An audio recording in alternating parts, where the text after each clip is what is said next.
నమస్కారం. సుప్రసిద్ధ పండితులు, గొప్ప రామభక్తులు, అయోధ్యలో మన ప్రారంభమైన రామాలయానికి అసలైన యంత్రాన్ని తయారు చేసి పంపిన అన్నదానం చిదంబర శాస్త్రి గారు ఉన్నారు ఇప్పుడు మన దగ్గరతో. వారిని అడిగి భద్రాచలంలో రామాలయానికి సంబంధించిన కొన్ని ముఖ్య విషయాలు తెలుసుకుందాం. నమస్కారం అండి చిదంబర శాస్త్రి గారు. రామచంద్ర ప్రభు వచ్చి అయోధ్యలో కొలువు తీరిన తర్వాత ఇక పరిస్థితి అంతా మారిపోయింది. మొత్తం వాతావరణంలో అన్నీ ఇదివరకు ఏమైతే అధార్మికమైన ఉన్నాయో అవన్నీ తొలగిపోయే ఛాయలు కూడా మనకు కనపడుతున్నాయి. ఒక గొప్ప చక్కటి ఆధ్యాత్మిక వాతావరణం నెలకొన్నది. ఈ సమయంలోనే రేపు రామనవమి జరగబోతున్నది. అయోధ్య తర్వాత అంతటి ప్రాశస్త్యం ఉన్నది భద్రాచలం. దక్షిణ అయోధ్య అంటారు, దానికి అంత పేరున్నది. భద్రాచల ఆలయంలో రామ కళ్యాణము అనే దాని గురించి చాలా కాలంగా వివాదాలే నడుస్తున్నాయి. అందుకని ముఖ్యంగా రామచంద్రుడు అన్నవాడు రామచంద్రుడు కాదు, రామనారాయణుడు, ఆయన రాముడా నారాయణుడా, ఈ పేర్లు రకరకాల వివాదాలు రావటం వల్ల దీని విషయంలో విశేష పరిశ్రమ చేసిన వారు మీరు. అందుకని మీకు కొన్ని సందేహాలు ఉన్నాయి, వాటిని మిమ్మల్ని అడిగి తెలుసుకుందామని అనుకుంటున్నాం. మొదటిది, రామదాసు కీర్తనలు అన్నింటిలో కీర్తించింది రామచంద్రుడే కదా. ఈ రామచంద్రుడు అలా రామనారాయణుడు ఎలా అయ్యాడండి? ఎప్పుడు ఏ కాలంలో జరిగింది, ఎందుకు జరిగింది? రామదాసు ఆ దేవస్థానాన్ని సీతారామచంద్ర స్వామి దేవస్థానము అని ఆయనే పేరు పెట్టాడు. ఆయన రామచంద్రుడిగానే కొలిచాడు. ఆస్తులు అవన్నీ కూడా రామచంద్రుడి పేరుతో ఉన్నాయి కానీ రామనారాయణుడి పేరుతో లేవు. కాబట్టి ప్రామాణికమైనటువంటి ఆ విగ్రహము యొక్క నామము రామచంద్రుడు అనేటటువంటిది రామచంద్ర ప్రభు అని కానీ రామచంద్ర స్వామి అని ఏదైనా మొత్తాన్ని రామచంద్ర శబ్దం తప్పితే రామనారాయణ కాదు ప్రామాణికంగా. కానీ కొందరికి వచ్చినటువంటి అనవసరమైన ఆలోచన కారణంగా ఈ కారణాలు అనేకం చెప్తారు. ఈ రామలో రా అనేది నారాయణ అష్టాక్షరి జీవాక్షరము, మా అనేది శివ పంచాక్షరి జీవాక్షరము. అలా హరిహర అద్వైత తత్వం రాముడు అనేటటువంటిది త్యాగరాజ కీర్తనలో చూస్తాము. వశిష్ఠ మహర్షి అలా పేరు పెట్టాడని కూడా మనకి పురాణ శాస్త్రంలో ఉన్నది. కానీ ఈ మా అనేటటువంటిది శివుడయి, ఆ శివుడి మీద శివుడి నెత్తిన చంద్రుడు ఉంటాడు. కాబట్టి రామచంద్ర అంటే శివపరమైంది ఎక్కువైపోతోంది. కాబట్టి ఇలా ఉండకూడదని చెప్పి దాన్ని రామనారాయణుడిగా మార్చారు అని చెప్పి కొందరు చెబుతారు. సరే, మీకు తెలిసే ఉంటుంది, తిరుపతిలో కూడా అక్కడ ఆగమాన్ని మార్చేసేయటానికి కొన్ని ప్రయత్నాలు జరిగాయి. ఈ ప్రయత్నాల్లో భద్రాద్రి వాళ్ళ చేతుల్లో ఉన్నది, అర్చకుల చేతుల్లో.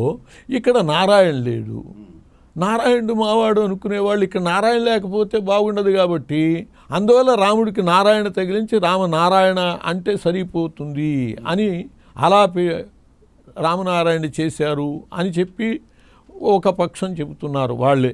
అంటే రాముడు అనేవాడు నారాయణ అవతారమే కదా. ఈ రాముడైతే ఏమి, నారాయణుడైతే మామూలు జనానికి ఇందులో దీన్ని కూడా ఇప్పుడు శివాయ విష్ణు రూపాయ శివరూపాయ విష్ణువే అని పొద్దున్న లేస్తే ప్రతివాళ్ళు చదువుకుంటాము. మనకి శివుడికి కృష్ణుడికి అభేదం అనే అనుకుంటున్నాం. ఇంకా ఇందులో రామశబ్దము విష్ణు శబ్దము శివశబ్దం చేసి ఎప్పుడో ఒక 100 ఏళ్ల కిందట ఉన్న మూర్ఖత్వం ఛాందసత్వం ఇంకా కొంతమందికి ఉంటే మనం జాలిపడాల్సిందే తప్ప ఏమీ లేదు. అయితే శాస్త్రి గారు, దీని విషయంలో ముఖ్యంగా రామచంద్రుడికి సంబంధించి శబ్దాలు అర్థాల సంగతి ఎట్లా ఉన్నా మామూలు ప్రజలకు ఏమిటంటే భద్రాచలం కళ్యాణం అనేది మహావైభవంగా జరిగేది. ఆల్ ఇండియా రేడియో వాళ్ళు ప్రత్యక్ష ప్రసారాన్ని కోట్ల మీద కూర్చొని రేడియోల దగ్గర కూర్చొని వినే పూర్వకాలంలో. అప్పటి నుంచి ఇప్పటి దాకా రామచంద్రుడి కళ్యాణం జరుగుతున్నది అని అంటే ఆ కళ్యాణం విషయంలో మొదటి నుంచి అసలు ఇప్పుడు కాదు, నేను ఒక 25-30 ఏళ్ళుగా చూస్తున్నా. బుడి సత్యనారాయణ సిద్ధాంతి గారని సిద్ధాంతి గారు ఉండేవాడు, ప్రభుత్వానికి ఆగమ సలహాదారు. ఆయన నాతో ఎంతో విచారపడేవాడు. రామనవమి వచ్చింది అని అంటే తిథి విషయంలో కళ్యాణం ఎప్పుడు అనేది ఒక పెద్ద వివాదం అవుతుండేది.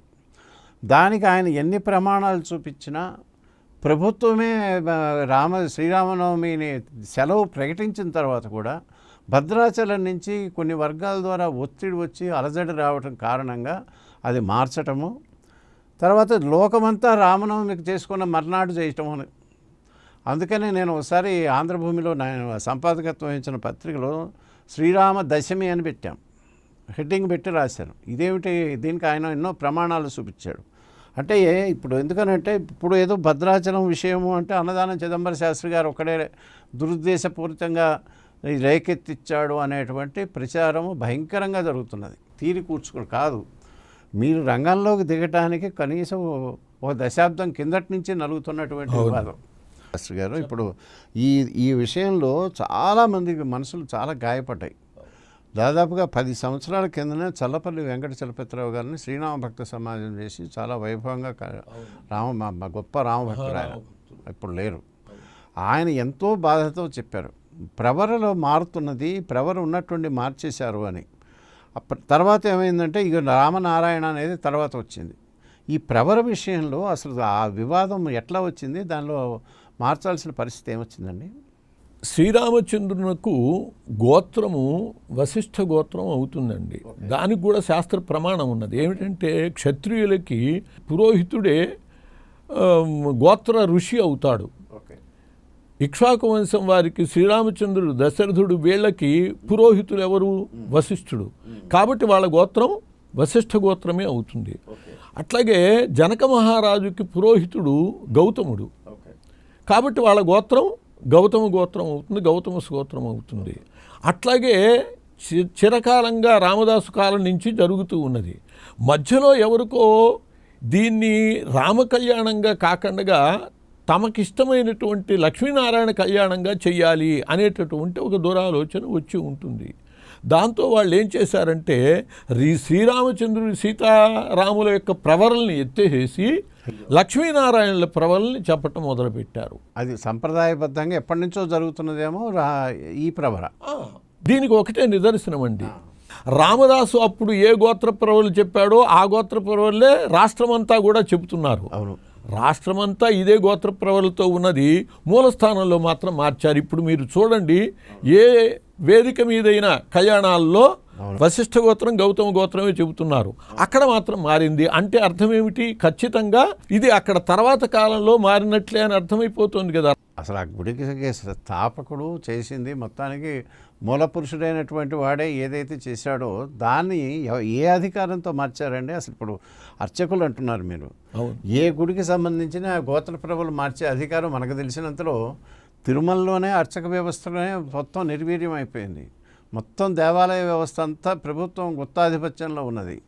మొత్తం ఎక్కడా ఏది సంప్రదాయము ఆగము దీనికన్నా కూడా ప్రభుత్వం ఈ ఎండోమెంట్ శాఖ పెత్తనం భయంకరంగా జరుగుతూ దాన్ని ఎట్ట వదిలించుకోవాలని జనం అనుకుంటున్న టైంలో మీరు చెప్తున్నారు ఈ అసలైన ఆలయంలో మాత్రం అర్చకులు చేశారు అని అంటే, ఈ అర్చకులు చేస్తే పైన మా దేవాలయ శాఖ ఉన్నది, అధికారులు ఉన్నారు, భక్తులు ఉన్నారు, ఎప్పటి నుంచో దాని గురించి తెలిసిన వాళ్ళు ఉన్నారు కదా. ఇంత తెగబడి ఒక రకంగా దౌర్జన్యపూరితంగా ఇది ఎలా జరుగుతున్నదంటే? ఎస్ సార్, ఇది ఒక రకమైన దురాక్రమణ అని చెప్పి అనాలి. ఎందువల్లంటే అక్కడ వశిష్ఠ గోత్రము పురోహితులు ఉంటారండి. స్మార్త పురోహితుడు భద్రాచలంలో పురోహితుడు మాత్రం స్మార్తుడు ఉంటాడు. అంటే మామూలుగా పురోహితులు అందరూ స్మార్తులుగానే ఎక్కువ ఉంటారు కదా. అటువంటి స్మార్త పురోహితులు వశిష్ఠ గోత్రము గౌతమ గోత్రమే చెప్పి వాళ్ళకి రాముడికి సంబంధించినటువంటి ప్రవరలే చెప్పేవాళ్ళు. దశరథుడిని జనకుడిని వీళ్ళవే చెప్పేవాళ్ళు. దానికి మనకి ఇంత క్రితం పనిచేసినటువంటి ఆ చల్లావారు అక్కడ పురోహితులుగా ఉండగా అదే చెప్పారు అని చెప్పి వాళ్ళ శిష్యులు ప్రకటన కూడా చేశారు. మా గురువుగారు ఇలాగే చెప్పేవాళ్ళు, మేమందరం అక్కడ ఆయనతో పాటు ఉండేవాళ్ళము అని. తర్వాత కాలంలో ఈ దురాక్రమణ డామినేషన్ వచ్చాక ఏం చేశారంటే అసలు పురోహితుడిని పక్కన కూర్చోబెట్టి వాళ్ళే ఆ పీట మీద కూర్చుని వాళ్ళే పౌరోహిత్యం. చివరికి ఇప్పుడు ఎంత ఘోరం అంటే అసలు పురోహితుని పోస్టే తీయించేశారు. అసలు ఆ పోస్ట్ లేదు, పురోహితుడు లేడండి. ఇప్పుడు పురోహితుడు ఉంటే ఎప్పటికైనా సరే మనకి ఇబ్బంది. ఆ పురోహితుడు లెక్క ప్రకారం చెబుతాడు కాబట్టి మనం చేసే మార్పులకు అక్కడ అవకాశం ఉండదు అని చెప్పి పురోహితుడు పోస్ట్ ఎత్తించేశారండి. ఇప్పుడు శాస్త్రి గారు ఈ స్మార్థం అన్నారు మీరు. స్మార్థానికి వైష్ణవానికి పెద్ద పేచీ ఉండాల్సిన అవసరం లేదు. తిరుమల క్షేత్రంలో వైఖానస ఆగమం ప్రకారం జరుగుతున్నది. అక్కడ అడ్డబొట్టు పెట్టుకునే వాళ్ళు అర్చకత్వం పాత్ర ఉంటుంది, వైష్ణవులు ఉంటారు. అక్కడ ఏమి పేచీలు వగైరాలు ఏమి రాకుండానే బాగానే జరుగుతున్నప్పుడు అనేక తరతరాలుగా భద్రాచలంలో కూడా ఉన్నట్టుండి ఈ స్మార్త వైష్ణవ భేదాలు రావటానికి అసలు ఆస్కారం ఎలా ఏర్పడింది? ఇది మొత్తం మన పరంగా ఉండాలి, మనమే దీన్ని మొత్తం స్వాధీనం చేసుకోవాలి అనేటట్టుగా దురాలోచన ఏర్పడి దాన్ని మన పరం చేసుకోవాలి అంటే ఇది వైష్ణవ దేవాలయం కానీ అసలు రామదాసు స్మార్తుడు, అవును, ఆయన వైష్ణవుడు కాదు, ఆయన కబీరుదాసు శిష్యుడు. ఆయన్ని వైష్ణవుడిగా చెప్పటం కోసమని రఘునాథ భట్టరు అనే ఒక ఆయన సృష్టి చేసి ఆయనతో ఒక పద్యాన్ని దాశరథి శతకంలో కూడా ఇరికించి ఎంత కుట్ర జరిగిందోనండి. ఇది నిజంగా భక్తులు తెలుసుకుంటే అది వాళ్ళకి అర్థమవుతుంది, అర్థం చేసుకుంటుంది. మరి అక్కడ రామాలయంలోనే భద్రాద్రి రామాలయంలో శివలింగం కూడా ఉండేది అనేది అవునండి, దాని గురించి చెప్పండి. ఎవరు చెప్పటమో కాదు, అక్కడ అర్చకులుగా పనిచేసినటువంటి మహానుభావులు పొడిచేటి రంగాచార్యులు గారు అని చెప్పి. ఎక్కడుండేది ఆ లింగం? రాముడికి ముందే ఇప్పుడు దేవుడికి సంబంధించిన పళ్ళెం పెట్టేటటువంటి చోటే అక్కడ ఉండేది అని చెప్పి అని విన్నాను వారు చెప్పినట్లుగా. ఆయనకి ఈ శివకేశవ భేదం లేదండి. ఇప్పుడు అర్చకులు అందరూ ఇలాంటి వాళ్ళు అని చెప్పి అనుకోకూడదు, మహనీయులు ఉన్నారు. ఆ పొడిచేటి రంగాచార్యుల వారు పార్వతీ పరమేశ్వర కళ్యాణాలు కూడా చేయించేవారు, అంతటి విశాల హృదయం గలవారు. అటువంటి వాళ్ళు ఆయన చెప్పాడు ఉన్న విషయం. ఇక్కడ శివలింగం కూడా ప్రతిష్ఠించింది ఉండేది, రామదాసు ప్రతిష్ఠించింది, దాన్ని కొందరు పీకి బిందులో వేసుకెళ్ళి గోదావరిలో పడేశారు అని చెప్పి ఆయన గ్రంథంలో రాశారు. గ్రంథ ప్రమాణమే ఉన్నది. అంతేకాదు కొందరు ఆలోచించకుండా ఇప్పుడు ఎవరైతే ఈ వివాదానికి కారకులో వాళ్ళకి సంబంధించినటువంటి ఒక పత్రికలో కూడా ఈ విషయాన్ని మళ్ళీ వాళ్ళు ఉట్టంకించారు. ఇప్పుడు దాన్నే వాళ్ళు ఖండిస్తున్నారు. ఓకే, ఇప్పుడు నాకు అర్థం కానిది ఏంటంటే మీరేమి మహా వీరశైవులును శివుడు తప్ప ఇంకోళ్ళు లేరని చూసేవాళ్ళు కాదు.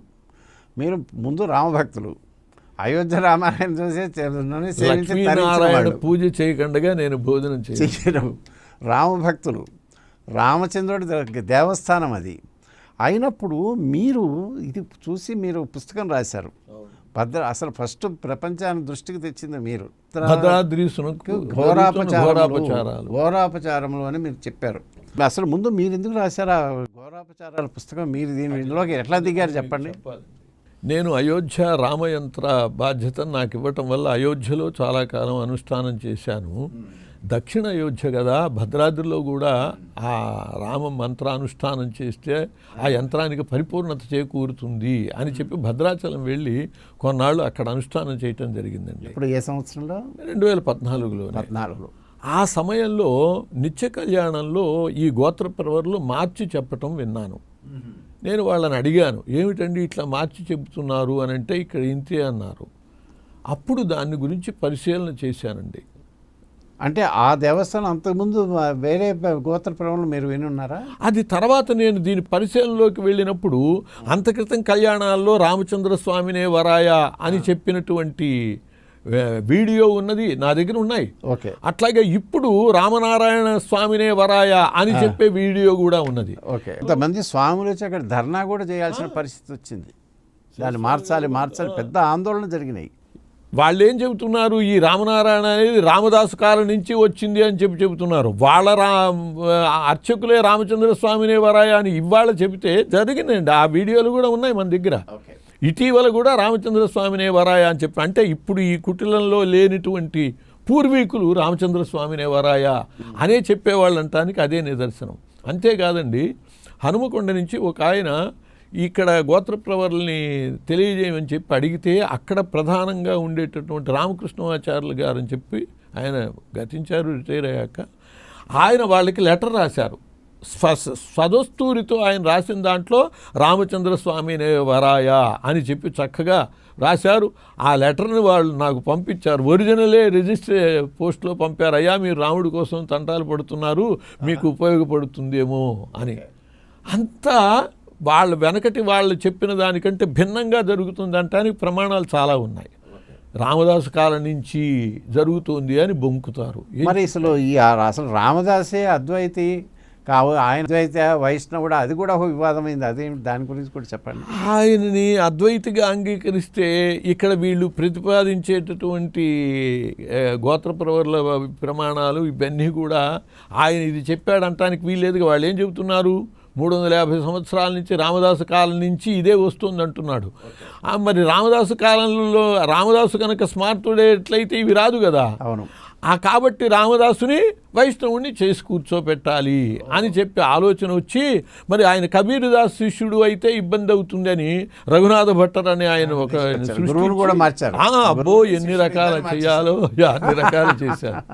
అట్లాగే ఆ ఆలయం మీద కూడా శివ పరివారం, దక్షిణామూర్తి ఉన్నాడు, గణపతి ఉన్నాడు, ఇట్లా శివ పరివారం ఉన్నది. ఆయన శివ పరివారాన్ని పెట్టాడు అని అంటే ఆయన యొక్క తత్వాన్ని మనం అర్థం చేసుకోవచ్చు. దానికి కూడా వీళ్ళేవో వంకలు చెప్పడానికి ప్రయత్నం చేస్తారు. అటువంటి ఆయన్ని ఇప్పుడు ఆయనకి కబీర్దాసు గురువు అంటానే నిదర్శనం భద్రాచలంలో కబీర్దాసు విగ్రహం ఉన్నదండి, భట్రాచార్యుల విగ్రహం ఏం లేదు. ఇప్పుడు మరి దాన్ని తీసి ఇది కూడా పెడతారేమో చెప్పలేము. కొత్తగా గురువు సృష్టి కూడా జరిగింది. సరే, ఇప్పుడు ఇవన్నీ విన్నా కానీ మామూలు వాడికి ఇవన్నీ అర్థం కావు. ఒక క్వశ్చన్ వేస్తాడు, చెప్పండి. రామచంద్రుడు, రాముడు వైష్ణవ అవతారం, రామచంద్రుడు అంటే ఏమి, రామనారాయణుడు అంటే ఏమి, ఏదైనా ఉన్నది అక్కడ రాముడే కదా, రాముడి కళ్యాణమే కదా. ఆ గోత్రంలో ప్రవర మారుస్తే ఏమి, పేరు ఆ దేవుడి పేరుని జస్ట్ మారుస్తేనే కదా, దానికి ఎందుకు మీరు ఇంత ఆందోళన ఎందుకు పడుతున్నారు అన్నారనుకోండి, ఏం చెప్తారు మీరు?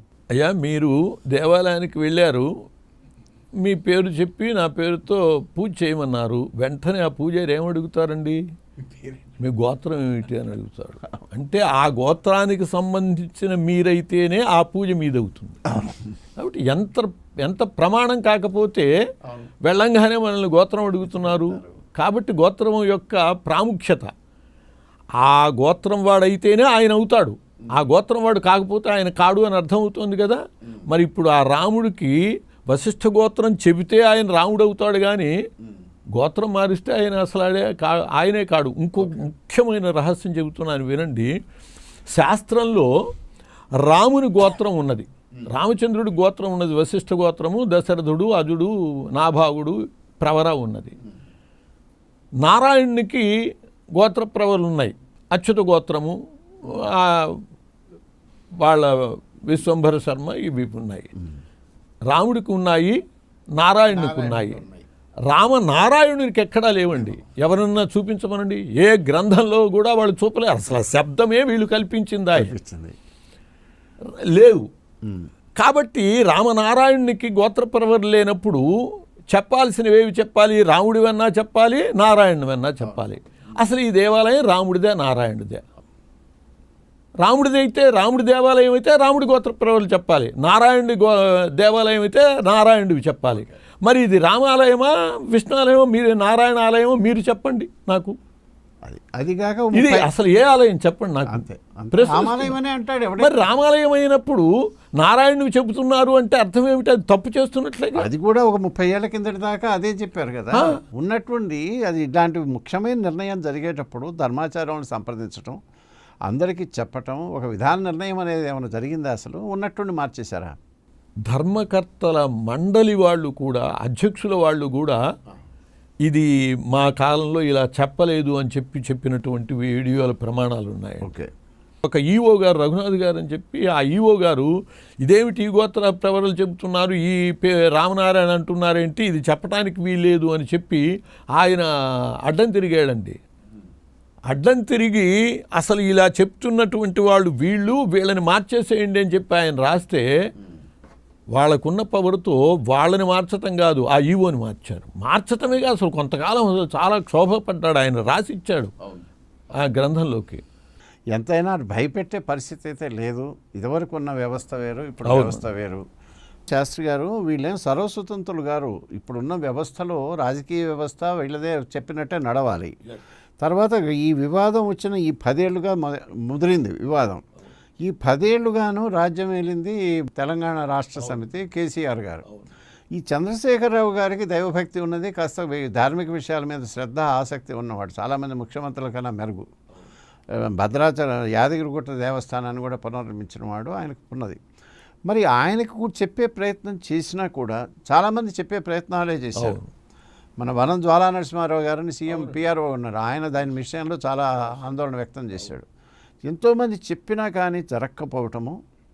తర్వాత ఆ ముఖ్యమంత్రి ఇదివరకు తానీషాల కాలం నుంచి గోలకొండ నవాబుల టైం నుంచి కూడా ఆయన ప్రభువే వచ్చి భద్రాచలానికి వస్త్రాలు తీసుకుని వెళ్ళే దాన్ని ఆయన ఉండగా అసలు వెళ్ళలా. అవును. తర్వాత ముఖ్యమంత్రే పట్టించుకోకుండా పోయే వరకల్లా వీళ్ళందరికీ ఆటలు అయ్యి ఉండొచ్చు. మరి ఆయనకి మీరు చెప్పే ప్రయత్నం ఏం చేయలేదా? ఆ పురోహితులకి ఎట్లాంటి గది పెట్టించారో, ఈ ధర్మకర్తల మండలిని లేకుండా ఎట్లా చేయగలిగారో, అలాగే కేసీఆర్ గారి విషయంలో కూడా ఒక ప్రయత్నం జరిగింది అని విన్నానండి. భద్రాచలం జోలికి వెడితే దెబ్బతింటారు అని చెప్పి ఎవరో వాళ్ళకి మహనీయులు చెప్పారట. అందుకోసమని ఆయన తలంబరాలు తీసుకెళ్ళటం లేదు, ఏం లేదు. కానీ ఆయన దురదృష్టం, ఆ రామునికి దూరం అయ్యాక ఆయనే ఇప్పుడు ఏ పరిస్థితికి వచ్చిందో మనం చూస్తున్నాం. ఆయన దృష్టికి తీసుకువెళ్ళటం కూడా జరిగిందండి. కానీ అవతల చెప్పినటువంటి వాళ్ళు అంటే ఎన్ని నిరోధాలు చేశారో చూడండి. ముఖ్యమంత్రిని ఆపారు, ధర్మకర్తల మండలిని ఆపారు, ఇటు పురోహితుల్ని ఆపారు. ఇన్నిటిని నిరోధిస్తూ వాళ్ళ బాట వేసుకున్నారు. దీని వెనకాల ఎంత రాజకీయం ఉన్నదో ఇవాళ నేను ఆశిస్తున్నాను. సమయానికి మీరు కూడా స్పందించారు, చాలా సంతోషిస్తున్నాను. ఎందువల్లంటే ప్రభుత్వం మారింది. కాబట్టి ఈ కాంగ్రెస్ ప్రభుత్వం అర్థం చేసుకోవాలి, ఏ రాముడికి భద్రాచలము కీలకం అండి, ఇక్కడ దక్షిణ అయోధ్య. ఏ రాముడికి న్యాయం చేయలేక ఒక ప్రభుత్వం దెబ్బతిన్నదో ఆ రాముడికి మనమన్నా న్యాయం చేసి చిరకాలం ఉందాము అని ఈనాటి ప్రభుత్వం ఆలోచిస్తుందా? లేకపోతే అయోధ్య రాముడిని ఎవరైతే నిలబెట్టారో వాళ్లే ఇక్కడికి వచ్చి కళ్యాణ రాముడి పని కూడా చేసుకుంటారు అని వాళ్ళకి వదిలేస్తుందో చూడాలి. కాలం అవకాశం వారికి ఇవ్వరనే ఆశిద్దామండి. కాంగ్రెస్ ప్రభుత్వం విషయం ఎట్లా ఉన్నప్పటికీ ఇప్పుడున్న ముఖ్యమంత్రి రేవంత్ రెడ్డి గారైనా కాస్త భక్తి ఉన్నవాడు, మతం గురించి కొంచెం ప్రాథమికమైన అవగాహన ఉంది. అందుకని ఆయనలాగా భయపెట్టే ప్రయత్నాలు సాగుతాయి నేను అనుకోను. దృష్టికి యథార్థాలు వెళ్ళాలి. ఏదన్నా మళ్ళా మీరు దీని విషయంలో ఏమైనా కొత్త కార్యాచరణ ఏమైనా ఆలోచిస్తారా? ప్రభుత్వం మారిన దశ చేస్తున్నానండి. ఒకటేంటంటే బాలరాముడి ప్రతిష్ఠ అయింది, అయోధ్యలోనే పట్టాభిరాముడి ప్రతిష్ఠ జరగబోతోందండి. రెండవ అంతరంలో ఆ యంత్రాలు కూడా నన్నే సిద్ధం చేయమన్నారు, సిద్ధం చేశాను కూడా. పంపారా? కాబట్టి బాలరాముడి తర్వాత పట్టాభిషేకానికి మధ్యలో కళ్యాణం ఉంటుంది. కళ్యాణ రాముడే పట్టాభిషిక్తుడు అవ్వాలి. కాబట్టి అటువంటి కళ్యాణ రాముడు భద్రాద్రికి సంబంధించిన వాడు కళ్యాణ రాముడు. అందువల్ల బాలరాము ప్రతిష్ఠ అయ్యాక కళ్యాణ రాముడు కూడా ఆయన సమస్యను ఆయన పరిష్కరించుకుని రాముడుగా విరాజిల్లుతాడు అని చెప్పి నేను పరిపూర్ణమైన విశ్వాసంతో ఉండి, ఇప్పుడు మరొక్క మారు ప్రభుత్వం మారినటువంటి ఈ దశలో, బాలరాముడి ప్రతిష్ఠ పూర్తయినటువంటి ఈ దశలో ఆ కళ్యాణరాముడిని గురించి సమాజానికి మరోమారు తెలియజేయాలి. ముఖ్యంగా మీరు కోరుతున్నది ఏమిటండి? ఇప్పుడు రామనవమి రాబోతున్నది కదా, ఈ రామనవమి సందర్భంలో ఇదివరకు వెనక ఏం జరిగినా ఇప్పుడు జరగవలసింది ప్రభుత్వ పరంగా చేయవలసింది ఏమిటి? ఇక్కడ జరుగుతున్నటువంటి లోపాలని, అన్యాయాల్ని ఇప్పటికైనా ప్రభుత్వం గుర్తించి ధర్మకర్తల మండలిని వెయ్యాలి, అక్కడ పురోహితుడిని వెయ్యాలి. పురోహితుడు లేడు, ఇప్పుడు లేడు. పురోహితుడు ఆ పీట మీద కూర్చుని కళ్యాణం జరిపించాలి. అలా కాకుండా అసలు ఆ పీట ఎత్తేసేసారు, దాన్ని కూడా స్మార్త పురోహితుడి స్థానంలో. ఎంత విచిత్రం అంటే వాళ్ళు, నేను ఒక స్మార్తుణ్ణి ఆ దేవాలయం, వైష్ణవ దేవాలయాన్ని ఆక్రమించుకోవటం కోసమని నేను ప్రయత్నం చేస్తున్నాను అని చెప్పి వాళ్ళు కోర్టుకు తెలియజేశారండి. నేను 75 ఏళ్ల వాడిని, నాకు ఉద్యోగం ఇస్తారండి ఇప్పుడు? పైగా అసలు స్మార్తుని పురోహితున్నే లేపేసినటువంటి వాళ్ళు ఒక స్మార్తుడికి అక్కడ నేను ఏ విధంగా సంబంధించిన వాడిని అవుతాను? నేను ఒక లెక్చరర్ని, నేనేమి అర్చకత్వాన్ని తీసుకున్నవాడిని కాదు. అంటే వాళ్ళు ఎన్ని రకాల బురదలు చల్లటానికి ప్రయత్నం చేస్తున్నారు అంటానికి చెబుతున్నాను. కాబట్టి ఈ సమయంలో ఈ ప్రభుత్వం కనీసం అక్కడ జరుగుతున్న అన్యాయాలని ఒక్క మాట ఫైల్ తెప్పించుకుంటే చాలండి. కమిషనర్ గారి నుంచి ఫైలు వీళ్ళు తెప్పించుకుంటే చాలు. అసలు ఆ కమిషనర్ దగ్గర ఆ ఫైల్ ఉందో లేదో కూడా అనుమానం. ఎందువల్లంటే కమిషనర్ గారిని ఎప్పుడు అడిగినా అది వేరే వాళ్ళు దాన్ని చూస్తున్నారండి అని చెప్పటం. దీని మీద ఒక అదృశ్య హస్తం యొక్క పని.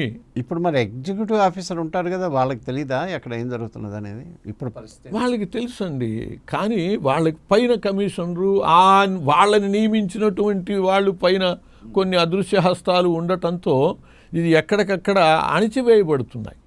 ఇందులో ఎవరికి ప్రభుత్వ పరంగా ఇందులో వేరే ఆలోచన ఉండటానికి అవసరమే లేదు కదా. కేవలం ఇదేదో ఒక మత ఛాందసత్వంతో కొద్ది మందికి పట్టిన పిచ్చి అయి ఉండొచ్చు బహుశా. ఇప్పుడు ఈ సందర్భంలో ఈ మధ్య నా దృష్టికి ఒక పుస్తకం వచ్చింది, సుదర్శనం అని. ఇది ఏంటంటే దీని పేరు మీదనే, టైటిల్ మీదనే భద్రాద్రీసునకు జరుగుతున్న ఘోరాపచారం అని మీరు రాసిన పుస్తకం అనే ఘోరాపచారాల పుస్తకానికి ఖండనము అని ఇది వేశారు. దీని మొత్తంలో ఏమన్నా ఉందా? మీరు వస్తున్నారు కదా, ఒకసారి తిరగేశారు. ఇందులో ఒక 3 భాగాలు ఉన్నాయి. ఒకటి తిట్లు, రెండోది తిట్లు, మూడోది కూడా తిట్లే. యథార్థం అండి. ఈ తిట్లు మామూలుగా పోయి బాగా అసలు అయిన తర్వాత అవన్నీ దూషణ పర్వాలు వగైరాల తర్వాత ప్రధానంగా కొన్ని ఇవి ఉన్నాయండి. దీనిలో ఇది ఒక్కడ, ఇందులో 2-3 మిమ్మల్ని అడుగుతా, మీరు ఏం చెప్తారో అనేది నాకు కావాలి. అది శాస్త్రి గారు, ఈ పుస్తకంలో మీరు క్విక్గా ఒక వాక్యం ప్రశ్న ఉంది, దానికి ఒక వాక్యంలోనే మీరు సమాధానం వివరణ అక్కల.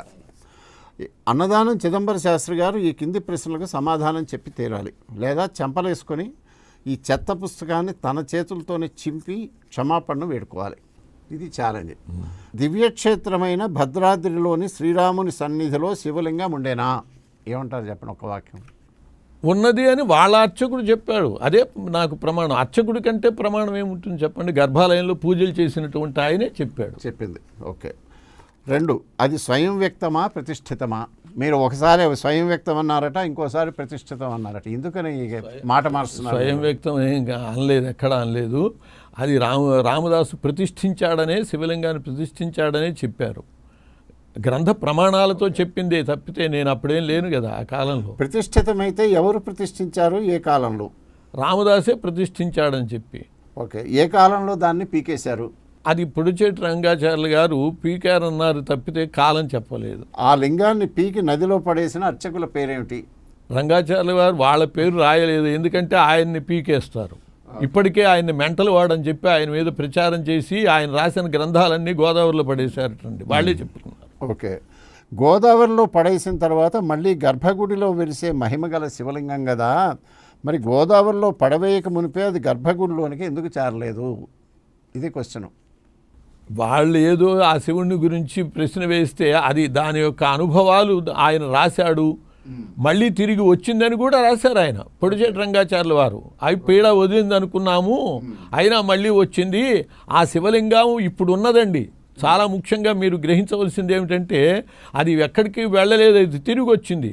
దాన్ని భద్రాద్రిలోనే పక్కన ప్రతిష్ఠించి ఆ శక్తి బంధం చేసి అనామకంగా ఉంచారు. ఇప్పుడు భద్రాచలానికి వెడితే ఆ పక్కన దేవాలయం, శివాలయాన్ని చూస్తే చాలా బాధేస్తుంది. నేను ఆ ఫోటో కూడా వేశాను. ఆ ధ్వజస్తంభం నాశనం అయిపోయి ఉన్నది. ఆలయం అంతా కూడా చాలా ఘోరంగా ఉంటుంది. ప్రతి శ్రీరామనవమికి ఆలయం మొత్తం ఉద్ధరిస్తారు, ఈ శివుడి జోలికి మాత్రం వెళ్ళరు. ఎందుకంటే ఆ శివుడిని ఉద్ధరిస్తే ఆయన జోలికి వెళితే ఏమవుతుందో అని భయం. పీకేసిన వాడు వచ్చేశాడు, అందువల్ల ఇక ఆయన్ని లోపల పడేస్తే లాభం లేదు గోదావరిలో అని అక్కడే వాళ్ళు ఎంత ప్రయత్నం చేశారో ఆయన అక్కడ ప్రతిష్ఠించి ఆయనకు అన్యాయం చేస్తున్నారు. ఎవరన్నా కావాలనుకున్న వాళ్ళు భద్రాచలం వెళ్ళి చూడండి. భద్రాద్రి రాముని యొక్క దేవాలయం పక్కనే ఒక శివాలయం ఉంటుంది. ఆ శివాలయాలు 2 ఉన్నాయి. అసలు ఆ లింగం యొక్క శివాలయం చాలా ఘోరంగా ఉంటుంది. చూడొచ్చు ఎవరైనా ఇప్పుడు వెళ్ళి. రామదాస్ గారు స్మార్తుడు కాబట్టి మీ అభిప్రాయం ప్రకారం ఆయన అర్చకులుగా ఏర్పాటు చేసిన స్మార్తులు ఎవరు? క్వశ్చన్. 350 సంవత్సరాల నాడు ఆయన ఎవరిని చేశారు అనేది ఇప్పుడు అంటే మన ఖాయంగా చెప్పలేము. చెప్పడానికి చరిత్రలో కూడా వీళ్ళ పేర్లు ఏమన్నా ఉన్నాయా? అవును, శిలాశాసనాల మీద పురోహితులు, అర్చకుల పేర్లు ఉన్నాయండి చెప్పడానికి. అవి రాసి ఉంటే నేను చెప్పేవాడిని ఇప్పుడు వెళ్ళి చూసి. ఇంకోటి ఏంటంటే రామదాసు గారి తర్వాత 150 సంవత్సరాల లోపు వారైన తూము నరసింహదాసు గారికి పై విధముగా వైష్ణవుల దురాగతములు తెలియలేదా? మళ్ళీ వాళ్ళనే అర్చకులుగా కొనసాగించిన మీ దృష్టిలో ఆయన కూడా స్మార్తుల్ని అర్చకులుగా ఏర్పాటు చేసినారా? తూము నరసింహదాస్ గారు వీళ్ళు చెప్పిన రామనారాయణ శబ్దం ఏ కీర్తనలో ఆయన రాయల. ఈ గోత్రప్రవర్ల మార్పుని గురించి ఆయన రాయల. మొత్తం దశవిధ ఉపచారాల కీర్తనలు ఆయనేనండి వ్రాసింది. మేలుకొల్పుల నుంచి ఆ పవళింపు సేవ దాకా ఎక్కడా కూడా ఆయన రామనారాయణ శబ్దం ప్రయోగించలేదు. మరి వీళ్ళు 350 సంవత్సరాల నుంచి రామనారాయణ అని ఉంటే ఆ కీర్తనలో రామనారాయణ చేరి ఉండాలిగా. దానికి వీళ్ళ సమాధానం ఏమిటి? అవును, అంటే ఆయన కాలంలో కూడా మొన్నటి వరకు జరిగినట్లే యథావిధిగా రామచంద్రుడి గోత్రాలు జరిగిన. అందువల్ల ఆయన దేని గురించి పట్టించుకోలేదు. రఘునాథ భట్టర్ అనే ఒక వైష్ణవుని సృష్టించి గోపన్న గురువు అని ప్రచారం చేశారు అని అన్నదానం చిదంబర శాస్త్రి గారు ఆయన పుస్తకంలో అన్నాడు. ఎవరు సృష్టించారు, ఎవరు ప్రచారం చేశారు, అది నాలిక లేక మునుగునీటి నాళిక అని ఒక క్వశ్చన్. ఈ ఒక్క మాట ఆ పుస్తకం ఇస్తే నేను చెబుతానండి. ఈ రఘునాథ భట్టర్ అనేటటువంటి ఆయనకి ఏ ఆకారము లేదు, అసలు ఆయన లేడు. కానీ ఇదిగో ఒక రకమైనటువంటి ఫోటో తయారు చేశారండి. అంటే రాబోయే కాలంలో వాళ్ళు రఘునాథ భట్టర్ గారి ఫోటో కూడా ప్రొజెక్ట్ చేయాలి అనేటటువంటి కుట్ర. ఎవరు చేశారు అంటే ఇదిగో ఫోటో, ఇప్పుడు ఈ కుట్ర జరిగింది కదా, అట్లాగే పేరు అంత క్రితం వాళ్ళు చేశారు. ఇప్పుడు ఇది ఎవరు చేశారు అంటే దీనికి పేరు రాసుకునే ధైర్యం లేదండి. రచయిత ఎవడన్నా దమ్ముంటే నేను రాశాను, నేను పుస్తకం రాశాను, నా పేరు రాసుకున్నాను, అంత ఇది సత్యమైతే నీ పేరు రాసుకోవటానికే. వాళ్ళు పేరే రాసుకోలేదంటే ఇది ఎంత అసత్యమో దాన్ని బట్టి అర్థమైపోతుంది. ఇంకోటి శాస్త్రి గారు, ఇప్పుడు మీరు పట్టు వదలకుండా మీరు ఇంత వయసులో కూడా దీని మీద పెద్ద పోరాటం చేశారు. ఇంతకుముందు ఆయన అన్న చలపతిరావు గారు లాంటి వారు ఎంతో బాధపడుతున్నారు, చేస్తున్నారు, కానీ ఏమీ జరగలేదు. ఇప్పుడు మీరు ఇప్పుడు మొదలుపెట్టింది కాదు కదా, ఇప్పటి నుంచో ఇది చేస్తున్నప్పుడు మీకు మిగతా మన హిందువుల్లో, మన హిందూ ధార్మిక వ్యవస్థ, ఇక్కడ పెద్దవారు వీటి దృష్టికి తీసుకెళ్లారా? మరి వాళ్ళు ఏమైనా స్పందించారా లేదా? ఎలా ఉంది స్పందన? ప్రతి చోట కూడా వాళ్ళకు ఒక నెట్వర్క్ ఉన్నదండి. అందువల్ల ఇప్పుడు విశ్వ హిందూ పరిషత్ ఉన్నది. విశ్వ హిందూ పరిషత్తులో నేను పెద్ద కార్యకర్తనే. సాక్షాత్తు అయోధ్యలో రామ ప్రతిష్టకే యంత్రం నా చేత ఏర్పాటు చేయించారు. అయినా కూడా ఇక్కడ ఉన్న విశ్వ హిందూ పరిషత్తు వాళ్ళు వాళ్ళకి భక్తులు శిష్యులు అవ్వటం వల్ల దాన్ని అడ్డుకుంటున్నారు. అట్లా ఎక్కడికక్కడ వాళ్ళు ఒక నెట్వర్క్ తయారు చేసి వాళ్ళకి ఏ వ్యక్తి కావాలో ఆ వ్యక్తిని ఒక మహనీయుడి దగ్గరికి పంపిస్తారు. ఆయన వీళ్ళని వాళ్ళ పరం చేసేసుకుంటాడు. అట్లా చాలా జరుగుతూ దీన్ని అడ్డుకుంటున్నారు. ఇప్పటిదాకా ఆగింది, ఇక ఆగదు. ఎందువల్లంటే బాలరాముడే రాలేదు కాబట్టి కళ్యాణరాముడి దగ్గరికి సమస్య రాలేదు. బాలరాముడు ప్రతిష్ఠితుడయ్యాడు కాబట్టి ఇక కళ్యాణరాముడు తప్పకుండా ఆయన సమస్యని పరిష్కరించుకుంటాడు అని పరిపూర్ణమైనటువంటి విశ్వాసం. అందరం అదే నమ్మకంతో ఉందామండి. మంచి రోజులు వస్తాయని. రాబోయే శ్రీరామనవమి నాడు భద్రాచలంలో పూర్వవైభవంతో చక్కగా యథావిధిగా జరిగి అందరి మనసులో శాంతిస్తాయని ఆశిద్దాం. చాలా సంతోషం.